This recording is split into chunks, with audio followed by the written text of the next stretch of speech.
Welcome to Read Aloud with Mr. Paul. I'm so glad you could be here. Be sure to subscribe so you won't miss a single story. Today we'll be reading The Country Mouse and the City Mouse, an Aesop's Fable.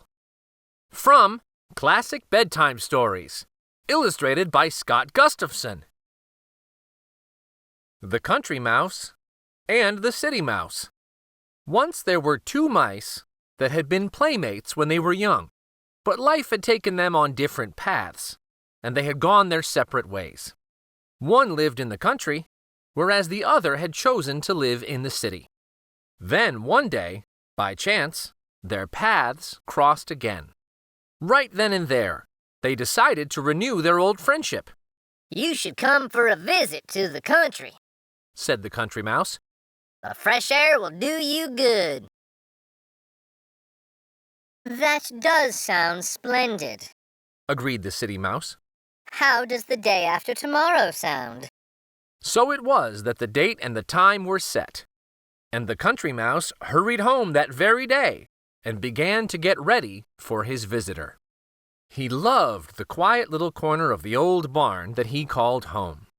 The farmer's granary and corn crib offered food in a never-ending supply, and for variety, there were seeds in the garden and nut trees in the yard. Beyond that, the rolling hills and lush meadows offered the most beautiful views. He spent the rest of the day tidying up and gathering the finest foods he could find. At last, everything was ready, and the Country Mouse couldn't wait to share his lovely home with his old friend. Early the next morning, the City Mouse arrived, and from the start, things didn't go well. He was dusty from the journey, and the country breeze had mussed up his fancy hair. But he made the best of it and smiled faintly as the excited Country Mouse showed him around. It wasn't long, however, before the Country Mouse was seeing his humble home through the sophisticated eyes of the City Mouse.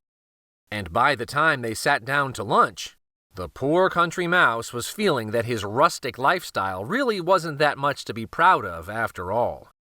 "You really must come to the city," sniffed the City Mouse, as he politely nibbled at a dried bean. "The food alone is to die for." He returned the barely touched bean to his plate, and declared he simply could not eat another bite. So first thing the next morning, they set out for town. Once inside the city limits, it was now the City Mouse that grew excited and happily pointed out all the cultural attractions and features of interest. Compared to the country, the city certainly did have a lot going on. Then, in front of a grand house on a beautiful cobblestone street, the City Mouse suddenly stopped. "Well, this is it. Home sweet home," he smiled proudly. Inside, they toured room after room, each more lovely than the last. They scampered across fine carpets and strolled beneath richly polished furniture. Finally, they came into the dining room. "Ah, we're in luck," beamed the City Mouse. "The master of the house is preparing for a party." Within moments, they climbed onto the table and were surrounded by the most glorious array of food that the Country Mouse had ever seen. Cakes, pies, roast meats, breads, exotic fruits, and more were all displayed on silver platters and crystal glassware.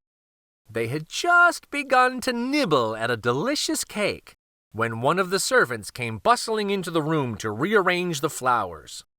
Quickly, the two mice hid behind a silver coffee pot. Again and again, just as they thought the coast was clear and that they could enjoy some of the bounty, yet another human would enter the room, making the two mice hide in fear. Soon, the candles were lit and the guests began to arrive, and with them went all hope of ever having a moment's peace. As the two mice escaped from the dining room and into a cramped, dark hole in the wall that the City Mouse called his bedchamber, the Country Mouse made a decision.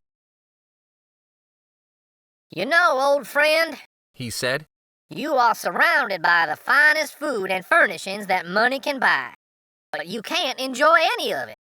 To you, my food and home may be simple, but I now realize that it's the simple life for me.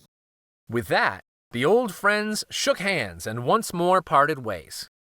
The country mouse returned to the country, and the city mouse remained in town. Each mouse remained in his own home, happy with the life he had chosen. Thank you so much for joining me for Read Aloud with Mr. Paul. Until next time, discover the wonder in a book. Pick one up. Take a look.